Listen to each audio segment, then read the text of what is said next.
Boy, am I hoping that I can edit this fan out, because your girl cannot sit in front of this hot-ass Florida sun without a fan on.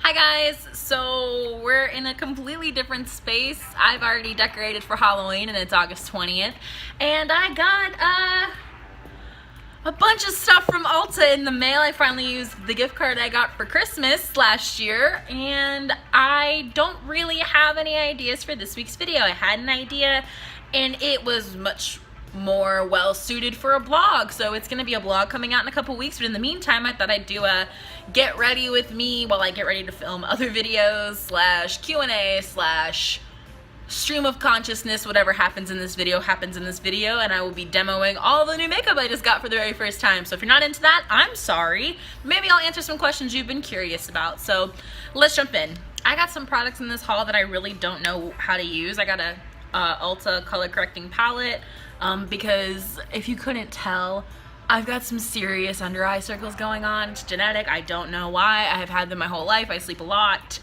most of the time.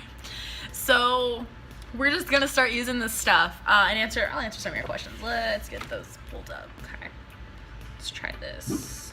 This one's better. Oh, definitely not.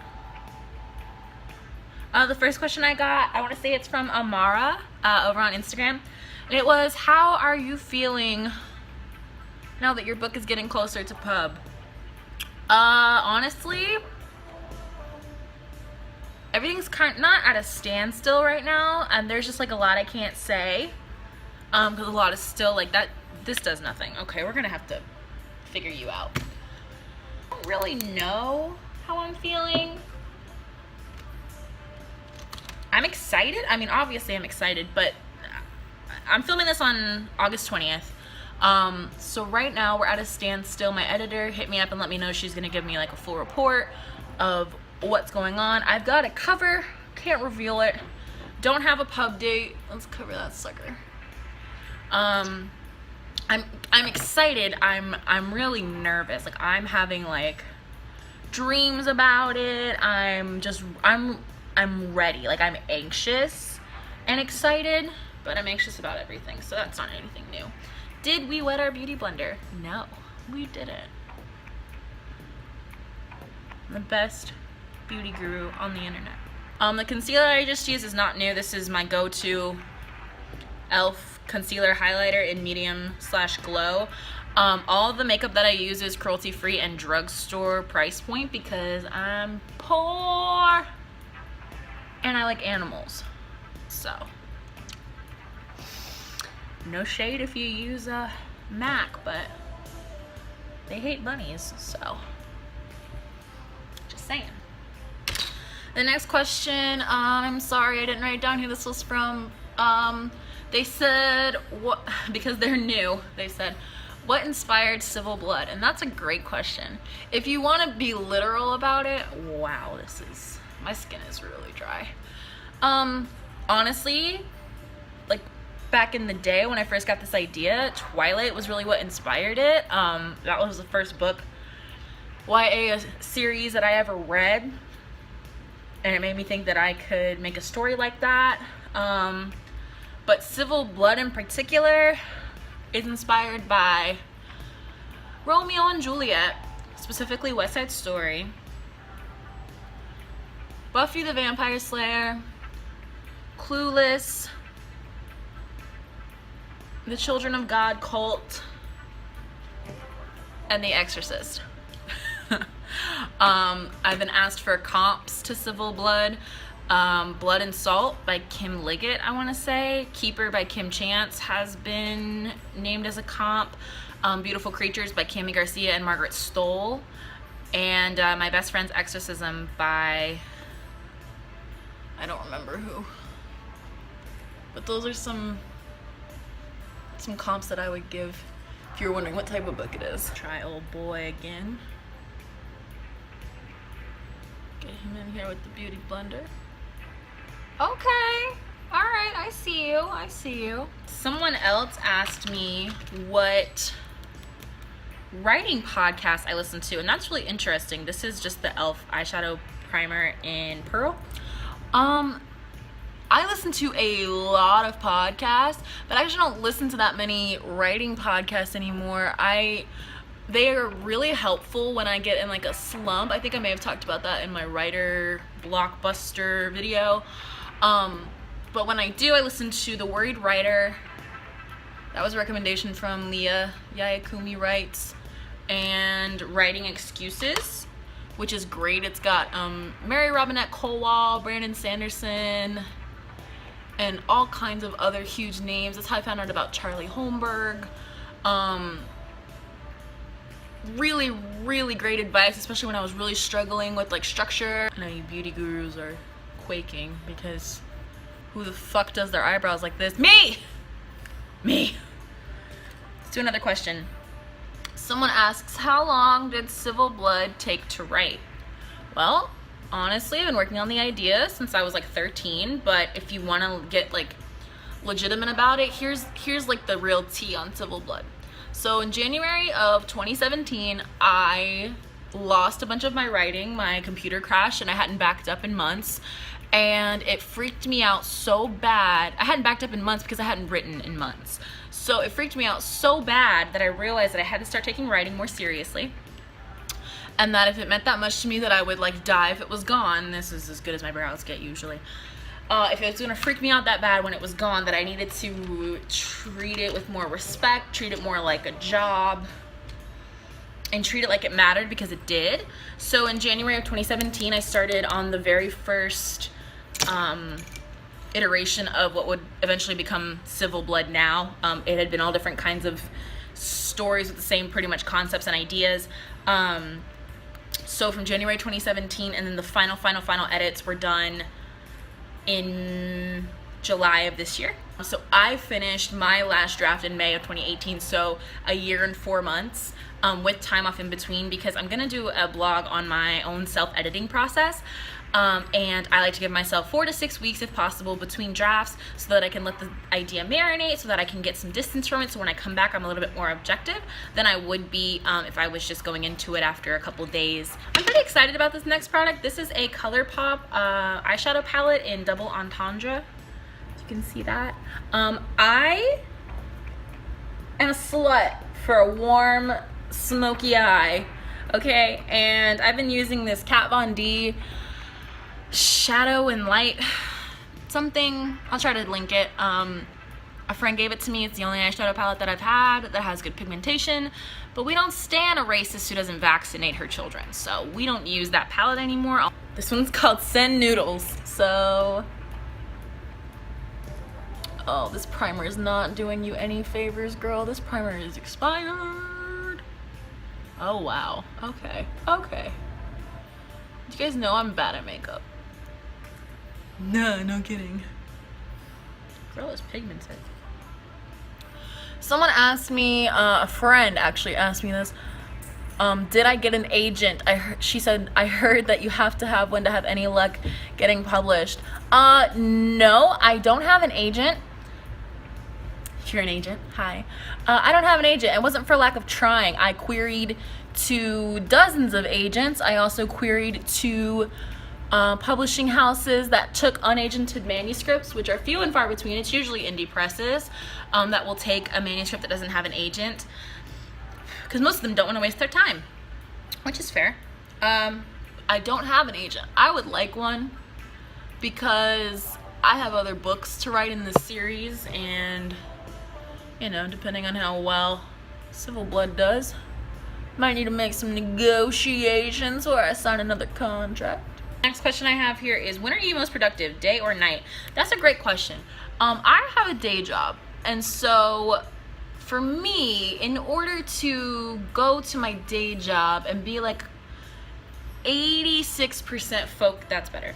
86% focused on what I'm supposed to do there, I gotta get up before I go to my day job and get some words down or get some projects looked at, because okay, that's fine, I guess, because otherwise I'm just gonna be thinking about it all day. I'm not gonna be productive, and I'm not gonna be able to really like give what I'm thinking about, the attention it deserves, and so everything's gonna be half-assed. And as the great Ron Swanson said, never half-ass anything. Never half-ass two things. Whole-ass one thing.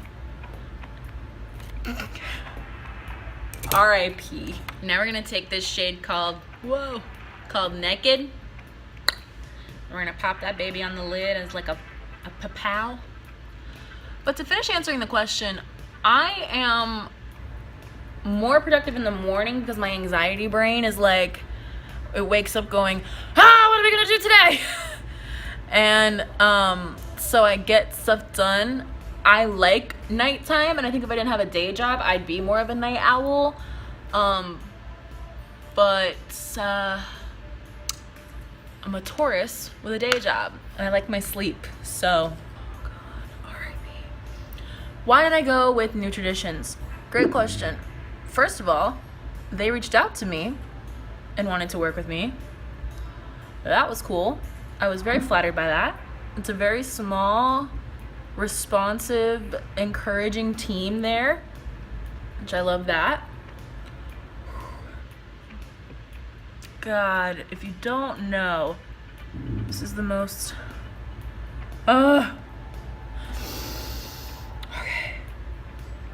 Eyeballs. Okay. Hello, eyeballs. Okay. It was just a responsive, nice, friendly team of people who really encouraged my vision, really wanted to give me like all the creative control they could possibly give me. They wanted to make my dream come true, not just bogart my dream and have it make them money, which I really appreciated and liked. So I went with New Traditions because I just felt like they would take good care of me and my book baby. It's that simple, you know. I probably could have held out and tried to get an agent and look at some other options that may have been like bigger houses or better deals or anything like that. But as a debut author, I think it's super important for you to, if you're out there about to be a debut author, I think it's really, really, really important for you to not think that you've just got all this shit on lock, because you really don't. I'm gonna use a bronzer blush combo that I nicked with my thumbnail, so it looks ugly. But this is e.l.f. bronzer blush combo in Fiji. Now I love their St. Lucia, but it's metallic, so I got Fiji because it's matte. And I use this to contour, and I have never used this color before, so we'll see. I only contour my cheekbones because I'm not fancy. But it's important to remember as a debut author, you don't have a whole lot of leverage. Like, yeah, they like your book and that's why they're reaching out to you. But on the same vein, like, you're not George R.R. Martin, you're not J.K. Rowling. Like, don't walk in there thinking you're some hot shit, because, you know, there's plenty of people out there who will take, you should be your own advocate, and you should stick up for yourself and be like, I think my book deserves this, and like, I think that, you know, this is my vision and things like that. But you gotta understand, like, if you want to do everything exactly the way that you want to do it, you need to self-pub, because no publishing house is going to do everything exactly the way you want it. And the bigger you get, the harder it is to have creative control. The bigger the company you're with is, the harder it is to retain creative control. Words are hard, because you just are one of thousands of titles that they're pumping out. And that's something I think a lot of people forget. And I'm gonna do a whole video right before Civil Blood comes out about like the lessons I've learned. Well, more of a blog, but maybe I'll incorporate it in a video as well of some lessons I learned as like a debut author. And the biggest one that I can tell you right now is you need to understand that, I mean, your story is special and you're special, but when it comes to like the business side of things, you don't know as much as you think you do, and you're 1 in a million. Like, honestly, like, that sounds so harsh. And speaking of harsh, that blush makes me look like I have an infection. All right. It's harsh, but it's true. Like, you have to understand. And that's the thing. I just did a blog all about like how covers in young adult fiction all look the same, and how we go through these trend cycles of what the covers look like on the YA shelf in the bookstores and in the libraries and stuff. And honestly, like, it's the same thing with content with YA. Like, we go through these creature feature cycles. We like vampires, and then we like witches, and then we do zombies, and then we do, right now we're doing fairies. I'm sure it will be like mermaids or nymphs soon, and that'll be like the rage as soon as some white lady writes a series with mermaids or nymphs or something that does as well as ACOTAR has. That will be the rage. Just like everybody wrote vampire books when Twilight came out, everybody jumped on the witch thing when Beautiful Creatures got big. We just jump on these bandwagons with young adults. So honestly, it's a super cutthroat industry anyway, and then when you add in the fact that everyone jumps on the trend and is writing the exact same thing at the same time, it's like 10 times worse. So you really have to understand that, like, your story might be super special, but there are very few people at your agency or at your publishing house that are in charge of whether or not you succeed. And you just got to understand that even if your story is super duper special, it could just fall by the wayside in the saturation of the market. I will go under the chin so that I can give myself a jawline, because your girl don't have one. But that's a huge problem that nobody really talks about, is just how, oh, hi storm clouds, thanks for ruining my light. That's great. Cool. That's a huge problem that people don't really talk about, is just how oversaturated the damn market is in YA and how hard it is to get noticed in a room full of the same damn book with just different colors slapped on it. You know what I mean? Like, okay, that's better. I have such weird eyelashes. Like this eye, she's got her life together. This one, I sleep on this eyeball. Like I literally sleep like on this eyeball, and her eyelashes don't grow right, and I don't know what's up with her. We don't talk about her. So let's just do the lips, and then we'll set, and then I'll film some videos with content for you guys, because I know that this was probably boring as hell, because I'm not a makeup channel. Okay, this is something I found at Target. It's an e.l.f. Lip primer and plumper. I don't really need a plumper because I have big lips, because I'm blessed. This just gets your lips ready for the lipstick, because I use matte liquid lipstick, which can make your lips look like a cracked up, dried ass sidewalk. So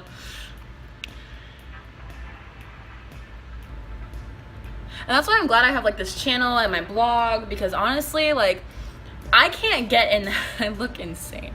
I can't get in the headspace of like working on book 2. I'm gonna start editing it next week, because next week I'll be caught up and have filmed and written a lot of blogs and be like caught up as far as I can catch up. And I'll have like, all I'll have is to work to edit Accidental Evils, which is book 2 of the Soul Wolf trilogy, if you didn't know. I'm going to be using Liquid Catsuit, which is a matte liquid lipstick from Wet n Wild in the color Nudist Peach.